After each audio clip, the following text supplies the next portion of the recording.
નમસ્કાર મિત્રો, હું બિપિન માંગરોળિયા. અમારી યુટ્યુબ ચેનલ ખેતીની વાતમાં આજે એક અમે નવી વાત લઈને, નવી જાણકારી લઈને અને નવી માહિતી લઈને આજે તમારી સમક્ષ આવ્યા છીએ. ત્યારે આપણી યુટ્યુબ ચેનલ ખેતીની વાતનો ઉદ્દેશ્ય એક છે કે આપણે બરાબર પોષણ વ્યવસ્થાપનને સમજવાની છે. શું કરવાનું છે આની અંદર? તો બે મુદ્દા ઉપર આપણે ખાસ અમે કામ કરી રહ્યા છીએ અને ખેડૂતોને લાભ થાય એવી માહિતી અમે શેર કરી રહ્યા છીએ. એક તો ખેતી ખર્ચ ઘટે અને ઉત્પાદન શક્તિ વધે, આવું કામ કરવાનું છે. અને બીજા નંબરમાં કે ખેતી ખર્ચ થતા પણ ઉત્પાદન વધે આ થવું જોઈએ. ઉત્પાદન આપણો મુખ્ય ઉદ્દેશ્ય છે. તો આવી જાણકારી તમને આપવાનું અમારું પાછળનું કારણ, અમારી માહિતી તમારી સાથે શેર કરવાનું આની પાછળનું કારણ એક જ છે કે ઉત્પાદન શક્તિ આપણા ખેડૂત મિત્રોની વધવી જોઈએ. રવિ પાકની જેમ રવિ પાકનું ખૂબ જ વાવેતર થઈ ચૂક્યું છે અને હજુ પણ વાવેતર ચાલુ છે અને ઘણી બધી આપણે પોષણ વ્યવસ્થાપનની બાબત આપણે આગળ સમજી ચૂક્યા છે. જેમ કે માઇકોરાજા હોય, જેમ કે બેક્ટેરિયલ પ્રોડક્ટો હોય કે જે જૈવિક બેક્ટેરિયલ પ્રોડક્ટોથી આપણે જે નિયંત્રણ કરી અને ખેતી ખર્ચ ઘટાડી શકતા હોય. ત્યાર પછી આપણે આગળ ઝીંકની વાત પણ કરી છે. એવા જ સ્વરૂપની અંદર જેમ કહેવાય કે સૂક્ષ્મ તત્વોમાંનું એક અગત્યનું ઝીંક તત્વ, એનો આપણે ખૂબ જ સારો વિડીયો આગળ જોઈ ચૂક્યા છીએ કે ઝીંક તત્વની ઉણપથી શું પાકની અંદર આપણે એના લક્ષણો દેખાતા હોય છે અને શું ઝીંક તત્વ જો પૂરેપૂરું આપવામાં આવે તો ઉત્પાદન શક્તિ કેટલી વધતી હોય છે.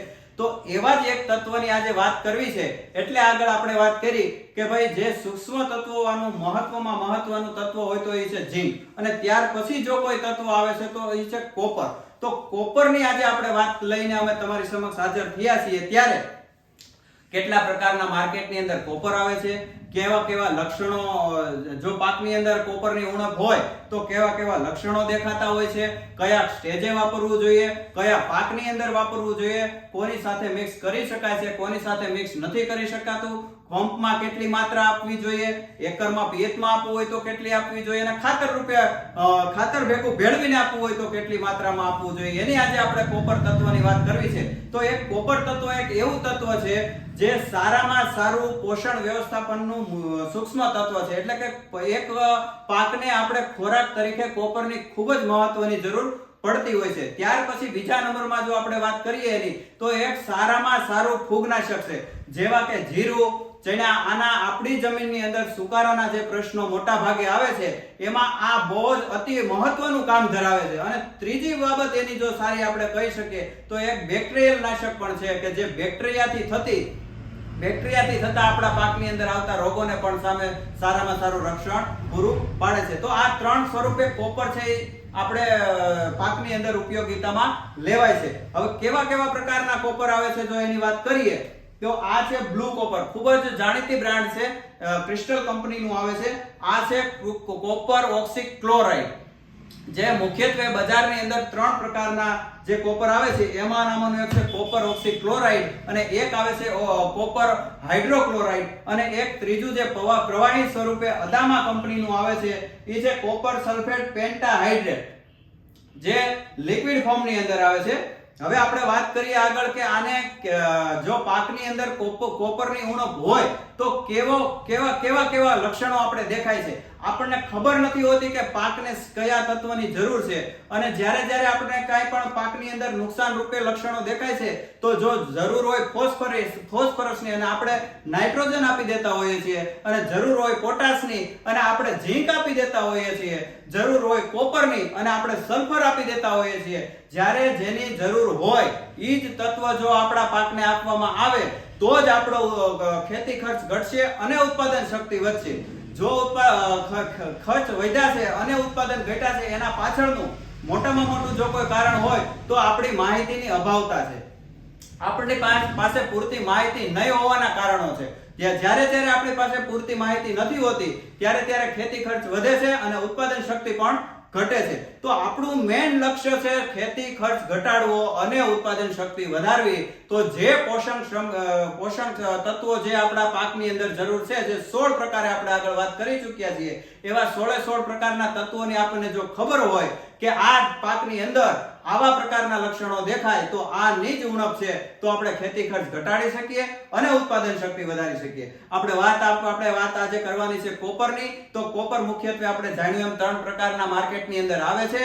હવે એને આપણે જાણવું છે કે ભાઈ પાકની અંદર શું શું લક્ષણો એના દેખાય છે. તો કે જો આપણે જે પાક રહેલો છે, પાકનું પાન ધીમે ધીમે પીળું પડવું, આછા રંગનું પીળું દેખાવું, ત્યાર પછી ઘાટા રંગનું પીળું થવું, એટલે કે એકદમ ઘાટો પીળો રંગનું થઈ જવું, અને ઉપરની કિનારી જે છે એ દાજી જવી. જો આવા લક્ષણો આપણા પાકની અંદર દેખાય ખેડૂત મિત્રો, તો આપણે સમજવું કે કોપરની ઉણપ છે.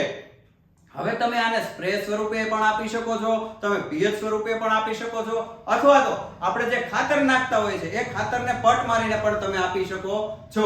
જેમ કે આપણે આગળ સમજ્યા કે જીરા અને ચણાની અંદર જે સુકારો આવે છે એમાં બેસ્ટમાં બેસ્ટ કોપર છે, જે બ્લુ કોપર છે અને પ્રવાહી કોપરની આપણે જે વાત કરી, આ કોપરો છે એ જમીનની અંદર આપવાથી ઉત્તમમાં ઉત્તમ પરિણામ આપી શકે છે.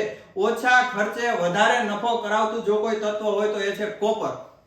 ખાસ કરીને આને આપણે નીચેથી વાપરવું જોઈએ, પણ જો શક્ય ન હોય તો પંપની અંદર વાપરવું હોય તો આ જે આપણે બ્લુ કોપર જે બતાવ્યું છે, આપણે કોપર ઓક્સીક્લોરાઇડ, એને પંપે 35 ગ્રામ નાખી અને 16 ગુઠાના વીઘા પ્રમાણે 3 થી 4 પંપ 1 વીઘામાં કરી અને છંટકાવ કરી દેવામાં આવે તો આપણે જે જાંબુડીઓ આવે છે એમાં પણ, ચણાની અંદર જે જાંબુડીઓ અને જીરાની અંદર જે જાંબુડીઓ આવે છે એમાં પણ સારામાં સારું રક્ષણ આપે છે, એમાં પણ સારામાં સારા રિઝલ્ટ આવે છે, અને જે સુકારો આવે છે તો એમાં પણ સારામાં સારો ફાયદો કરાવે છે. હવે વાત છે પ્રવાહી સલ્ફરની, જે કોપર સલ્ફેટ આવે છે, અદામા કંપનીનો આવશે.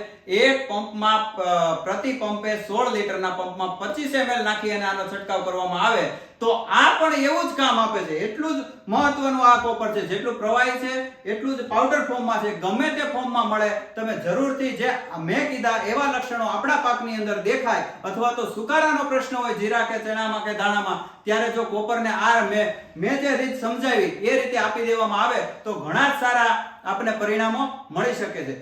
ખાસ મહત્વની બાબત એક ધ્યાનમાં રાખવાની એ છે કે અતિ પ્રમાણ વધીને કોપરનો ક્યારેય છંટકાવ કરવો જોઈએ નહીં, કે ક્યારે પિયતની અંદર વધારે પ્રમાણમાં આપી દેવું જોઈએ નહીં. જે આપણા તત્વો જમીનની અંદર પડ્યા છે એની સાથે જ્યારે કોપર મિક્સ થાય છે, પણ જો વધારે પ્રમાણમાં થઈ જાય તો એની અસર અવળી આવતી હોય છે. જ્યારે આપણે પંપની અંદર વધારે પ્રમાણમાં નાખી અને છંટકાવ કરીએ છીએ તો પાંદડા દાજી જવા અથવા તો પાંદડા વળી જવા, પાક પીળો પડવો, આવા બધા પ્રશ્નોનો ઘણી વખત આવતા હોય છે. તો આપણે વાપરવામાં પણ એને ખાસ સારામાં સારી કાળજી લેવાની છે. તો આજે આપણે આ કોપરની વાત લઈ અને તમારી સમક્ષ જ્યારે હાજર થયા હતા, તો અમારી YouTube ચેનલ ખેતીની વાતને સબસ્ક્રાઇબ કરી દેજો, બેલ આઇકોન દબાવી દેજો, લાઈક આપી દેજો. અને ખેડૂત મિત્રો, આ માહિતી તમને જો આ તત્વોની માહિતી તમને જો સારી લાગી હોય તો અન્ય ગ્રુપોની અંદર ખેડૂત મિત્રો બધાને જ આ તમે માહિતી શેર કરી દેજો, જેથી કરીને જો કોઈ ખેડૂત મિત્રો ભૂલ કરી રહ્યા હોય, કોઈ આ માહિતીથી અજાણ હોય, તો એને આ ઉપયોગિતા થાય. તો આ જ હેતુસર આપણે પણ આવા વિડીયો બનાવતા રહેશું. અને અમને આજે રજા આપશો. જય હિન્દ, જય ભારત.